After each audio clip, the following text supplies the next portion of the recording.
breaking news as Sadio Mane signs for Bayern Munich and Lewandowski could be going to Barcelona. So, it's official, Sadio Mane has gone to Bayern Munich. It's been in the works for ages. Fabrizio Romano has been doing his stuff, confirming it, and it's just about to be announced. It's been announced. And I think for him, it's a good step. Obviously, he gets a bit of a salary. Obviously, competing-wise in the league, he's going to piss the league. He will still be competing in the Champions League. Are Liverpool better than Bayern Munich? Yeah, they probably are. So I don't understand that reason. If he wants to compete in a different league, maybe he's got a bit bored because he was the catalyst to Klopp's little revolution, the generational Klopp era. Sadio Mane is the first piece in the puzzle. Then he brought Firmino and Salah in, and the rest is history. But I think for Sadio Mane, maybe he just wants a little bit of a break. He is 30 now.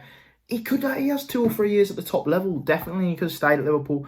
Obviously, maybe those offer him not the best of money, and that's the same for Salah. He's gone into his last year of his contract. Will he leave or stay? I think, as it looks like at the moment, if he's not signing that contract, he'll be gone as well, and that would be very interesting. But Liverpool then, before they gave the rights to Sadio Mane to Bayern, ka-ching, they cashed in their biggest cheque yet. €100 million for Darwin Nunez. Bloody Benfica player who scored against them. They always love buying people who scored against them, didn't they? Minamino, he didn't work out, but this guy's a hefty price, and Man United obviously want them, who are absolutely tragic in their transfer window. Like, they just drag things out, all that shit, and they can't get the players they want. Liverpool beat him to Nunez, and it's obviously a better club for him. I think what the looks of the highlights is, he looks all right, but he's not Premier League proven. You'll have to see how he goes. Liverpool scouting is probably one of the best in the world, so I don't get how he's not going to be, you know, like, at least a mild success. Like, he's got to be some sort of absolute dog shit, and Liverpool don't really get them players anymore. Their scouting is really done. When they've spent big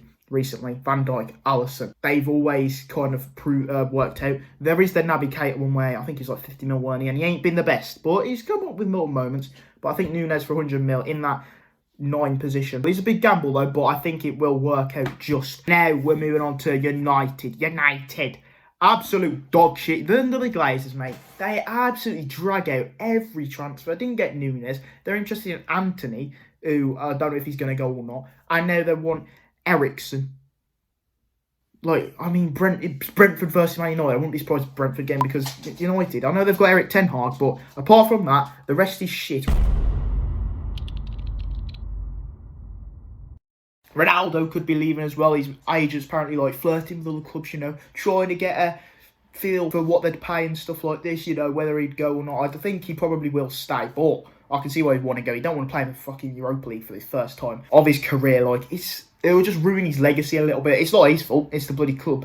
But I could see why he wanted to leave. The way they operate in transfers is ridiculous. Sancho took about a season and a half to get done, and now they're trying to get Frankie de Jong. 80 million Barcelona want him. I don't blame him. He's a world-class player and a brilliant talent. Is he worth 80 million at the stage? I think he's around about that price, probably 70, 80 million. And Barca want money. They want the bling, bling, dollar, because they're absolutely skint. I think if Man U cough up, he will go.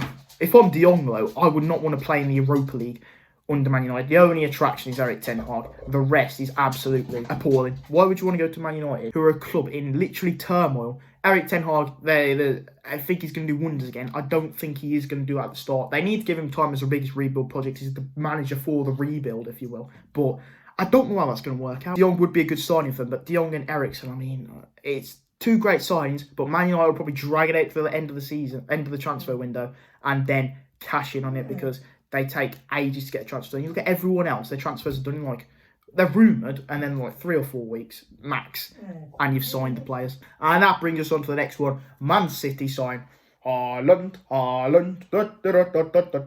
He's in there. Obviously, it was guaranteed that he was going to go 50 mil. His dad used to play for him. He's been a City fan his whole life, pretty much, as he says. But I think he will be a success. City can't really get much better. Will he be like absolutely 40 goals a season? I don't think so. I think it might be a 17, 25 goal season in the Prem. So let's say he gets about 30 goals in the season. Should be easy for him. He's only got a tap on him. I mean, he can do a better job than Sterling. So I think he'll be absolutely sorted. Then you've got the biggest team in the West Midlands, Aston Villa, making an absolutely big signing for us. Diego Carlos. No one thought we would get him. It was a bit of a surprise, like out of the blue. We've made a few signings. Kamara as well. Been put in the French squad. He looks good. And I don't know who was after him. Atletico Madrid weren't. I think Atletico Madrid were after him or some sort of team like that. And we've snatched him. He looks good. He's young, but obviously he's not Premier League proven. We'll have to see how he does. A lot of the French players we have signed recently have just flopped for Villa. But this guy seems like he has a lot of potential. We've also made the signing of Diego Carlos, which is the big kind of stud in the diamond, or whatever the bloody hell the saying is, where he could do wonders. And I think he'll shore up the defence a lot. I want to get rid of Mings. I think Mings don't want to leave. But fuck off, mate. You've had your time. You've been well when you was brought us up to the Championship, but he knows his time to leave. I think go and get another club in the Premier League and just play for them. I don't think he's worth it at Villa. I'd rather have Diego Carlos and Konza, or if Konza's not there, Diego Carlos and Chambers. Because Chambers, for us, I know for Arsenal he ain't been the best and he weren't good, but for us he's been decent. And obviously I feel like that's more strong. He can be the kind of partner to Diego Carlos. Lewandowski also linked to Barca. He only wants Barca. I don't know where they're skint and then they can manage to get Lewandowski. They're getting all the free players, obviously. It's not even free. What am I saying? He's got a year left on his contract and they want to pay him a lot of money. And he wants to go. I understand why. He wants a fresh challenge. Barcelona, I don't know how you can cough up that money and then complain that you've got no money. It makes no sense to me. But I think it would be a good move for Lewandowski. He gets playing differently. He gets to show his class and hopefully bring Barca back to their glory days. Lukaku could be going back to Inter as well. There's Rafinha talks. There's so much transfer activity. Back on loan to Inter. I mean, it's not worked out for him at Chelsea. Chelsea, Inter Chelsea. Will he leave after this loan season? I think probably of Chelsea. I mean, will they give him another go? £98 million down the pan. They're the two biggest signings of history, Lukaku and Grealish. They've both not worked out so far. We'll have to see how they do next season with Grealish in the Prem, obviously. I think he'll come back. He's been all right for England. But, Lukaku, off your pop to Italy in the slower league. You little bloody slow slug. And now Bale's bloody god to the MLS. What is happening? The transfer market's moving quickly, like the bloody Flash. A bit of a dodgy move, I think. I know he wants to stay fit for Wales in the World Cup, but he could have gone to some club, a Premier League club, a mid-table club, to push himself a little bit more. But obviously, he's not really caring about his club career anymore. Just wants to focus on Wales. At least he's still playing football. He'll smash it in the MLS. And you've had Jesus to Arsenal. Big news. I think that's a big signing for them. Jesus continues his form for Man City and plays week in, week out for Arsenal. He'll be a great addition to the Arsenal side. What a signing. And then you've also got updated news on Frankie de Jong, as he's apparently going to be close. Is he going to be close? Because he don't really want to go. I have no idea why United are trying to push for this transfer. It's only because of Barca's financial situation. And there's also big news with Chelsea, who Lukaku's gone to Inter, and Raheem Sterling could be going there. I think it'd be a good signing. Obviously, City want to offload Sterling and Jack Grealish, that £100 million price tag. It would maybe see him play a lot more games under Pep Guardiola. Calvin Phillips also moving to Man City. They're literally signing two first-team squads. I don't understand. 40 million. I think he could be a really good player. Obviously, he's like 23, 24, something like that. He's okay at the moment. I thought under Bielsa, he was a brilliant player. He did well in the Euros.